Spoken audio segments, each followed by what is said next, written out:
Caros alunos, sejam bem-vindos. Vamos agora continuar apresentando alguns pontos da terceira unidade. A terceira unidade eu reservei para obras modernas e de diferente contexto. Nós podemos ver que essas obras, elas são aquelas que que vão ser produzidas no final do século XIX até o século XXI. Nós podemos ver, não vamos delinear uma coisa assim muito rígida, um processo, uma época rígida, porque aqui eu estou mais indicando para vocês algumas linhas de leitura e de reflexão, correto? E não vamos dizer assim, uma organização didática, periódica. O importante é chamar a atenção de vocês de algumas obras modernas que até desde lá da primeira unidade a gente vem trabalhando, mas não no sentido de trazer essa ideia de moderno, ou do conceito de moderno. Então veja, as modernas a gente conhece muito bem, elas são realmente obras que vão a partir ou depois mesmo, inclusive tem autores que não querem se enquadrar nessas categorias de moderno ou não moderno. Então, se você pensar, por exemplo, uma obra como Madame Bovary de Flaubert, ele vai até dizer que poderá ser uma obra romântica. Na verdade, a gente tem uma obra, se nós lermos com nossos olhos de hoje, da contemporaneidade, dentro de uma perspectiva de conceito, das estéticas que vão surgindo, enquanto o autor diz que ali ele estava produzindo, ou narrando, ou construindo uma narrativa numa perspectiva romântica, nós podemos ver que ela é muito realista dentro das caracterizações do que seria esse realismo, dessa relação íntima com a realidade em que estava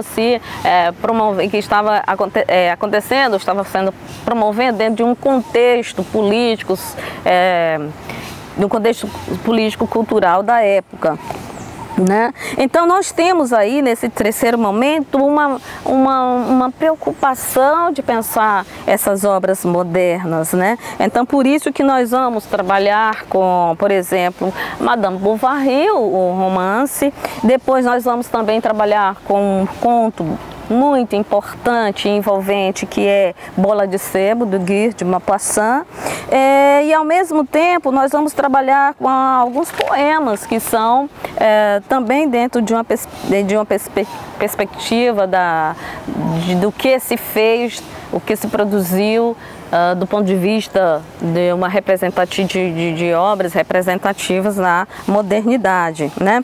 Eu acho que é importante a gente levar em conta, não é, a caracterização e a permanência dessas obras dentro dos nossos estudos. Elas são altamente relevantes para nós pensarmos e lermos, não só nos voltando para a realidade daquele momento em que o texto foi construído, mas também para lermos a partir do lugar que nós estamos, não é?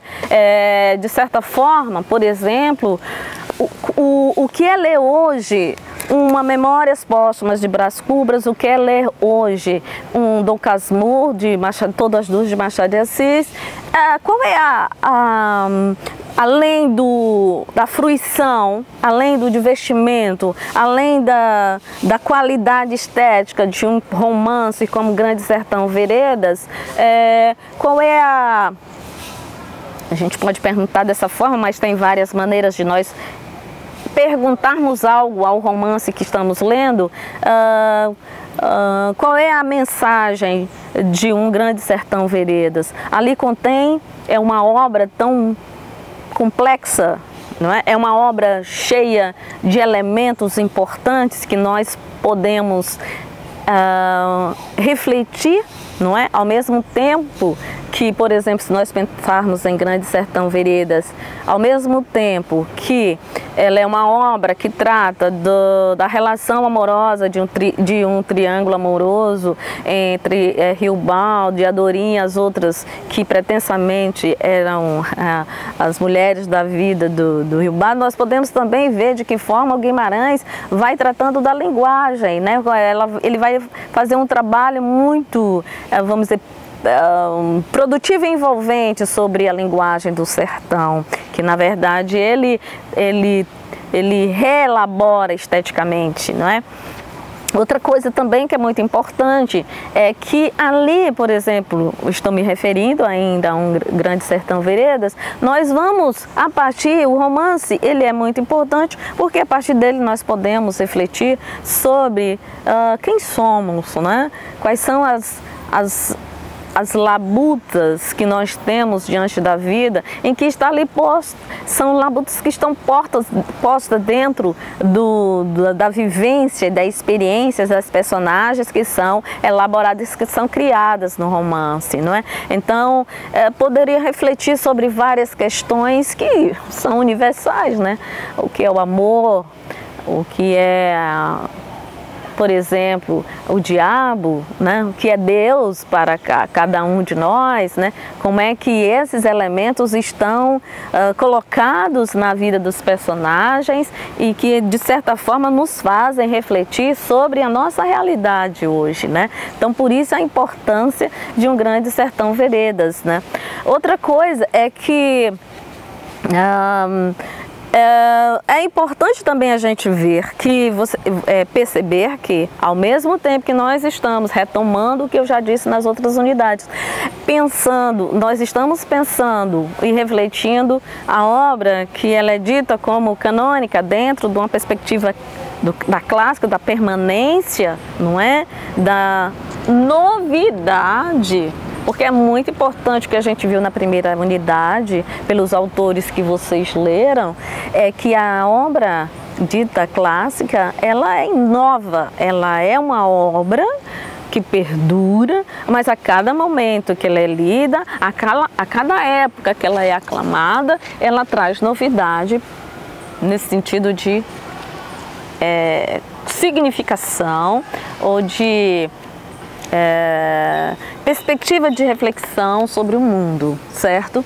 Então veja, nessa terceira unidade, além da gente, a gente continua desenvolvendo a reflexão da clássico, mas aí a gente coloca, né? E foi muito importante a organização dessa disciplina para não ficar sempre, quando se tratar de literatura universal,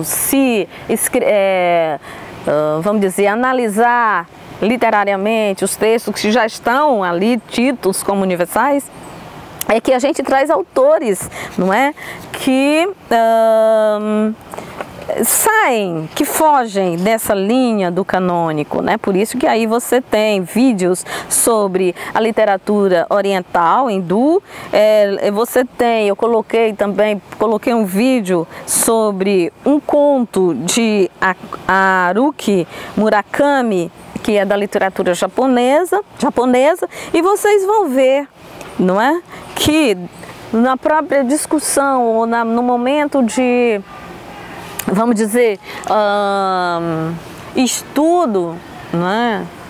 No momento das atividades, eu recorri também a que vocês conheçam a literatura africana, colocando um autor muito importante para a literatura africana, que é o Antônio Jacinto. Veja, a nossa disciplina, ela, no primeiro momento, ela se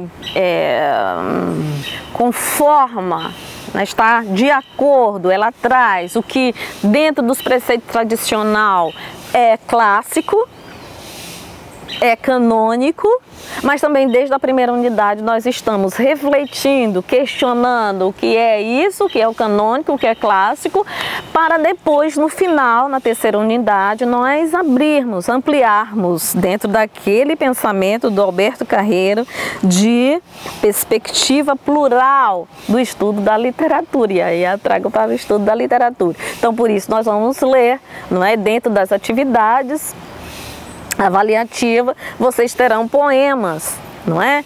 Desde por exemplo, de Baudelaire, como de Antônio Jacinto, de literaturas africanas, dos autores do Oriente, para que a gente veja que o universal não mais se situa dentro de uma perspectiva fechada e, vamos dizer assim, canônica, de que com uma visão, por exemplo, de Harold Bloom, esses é que nós temos que lê-lo. Acho muito importante a visão dele. Harold Bloom nos trouxe,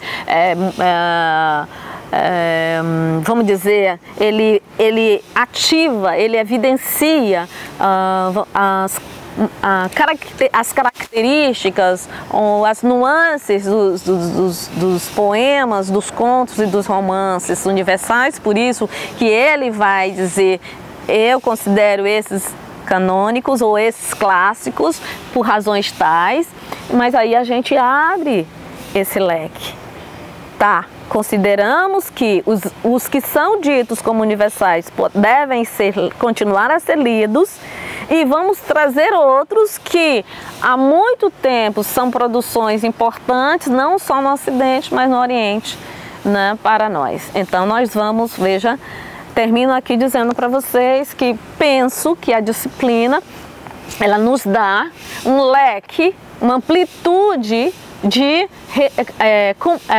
na compreensão do que seja universal. Eu espero que todos vocês gostem dos textos escolhidos. Falar de literatura para mim é algo muito interessante, parece que é algo do meu dia a dia, que eu acho que deveria estar no dia a dia de todos vocês. Que pena que nós não teremos momentos presenciais, mas pelo menos esse vídeo, né, servirá para uma troca. Qualquer coisa, eu estarei sempre nos fóruns tratando ou fazendo diálogo, e espero que os nossos diálogos nos fóruns, nas atividades, sejam diálogos realmente profícuos, que sejam importantes para mim e para vocês, e que a disciplina realmente traga acréscimo, porque o mais importante na literatura, ou em cada livro que lemos, ou em cada livro, seja romance, em cada conto, em cada poema, é que qual é a grande importância e a função dele? Que ele nos acrescente alguma coisa, tá? A literatura, ela é deleite, mas ela é reflexão, e ela é acréscimo de conhecimento, tá bom? Muito obrigada, e a gente se encontra por aí em outras oportunidades.